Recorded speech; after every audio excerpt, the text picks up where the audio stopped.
ਬਦਾਮੀ ਇੱਕ ਲਾਟ ਵਰਗੀ।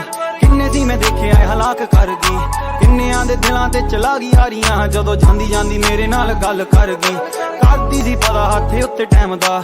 ਦੂਰ ਜਾਂਦੀ ਦੇਖ ਮੇਰਾ ਦਿਲ ਸਹਿਬਦਾ, ਕਹਿੰਦੀ ਮੈਨੂੰ ਮੇਰੇ ਕੋਲੋਂ ਹੱਥ ਜਾ ਛਡਾ ਕੇ ਹੁਣ ਜਾਂਦੇ ਹੋ ਗਏ 9:45। ਓਏ ਹੋਏ ਨੀ ਤੂੰ ਸੋਹਣੀ ਬਾਲੀ ਕਰਦਾ ਦਿਲ ਮਿਲਣ ਨੂੰ ਕਾਲੀ ਕਾਤੋਂ, ਤੂੰ ਡਰਦੀ ਕੁੜੀਏ ਲਾ ਲਈ ਮੇਰੇ ਨਾਲ ਜੇ ਯਾਰੀ। ਓਏ ਹੋਏ ਨੀ ਤੂੰ ਸੋਹਣੀ ਬਾਲੀ ਕਰਦਾ ਦਿਲ ਮਿਲਣ ਨੂੰ ਕਾਲੀ ਕਾਤੋਂ, ਤੂੰ ਡਰਦੀ ਕੁੜੀਏ ਲਾ ਲਈ ਮੇਰੇ ਨਾਲ ਜੇ ਯਾਰੀ। ਖਿੱਚਦੀ ਤੂੰ ਸੈਲਫੀ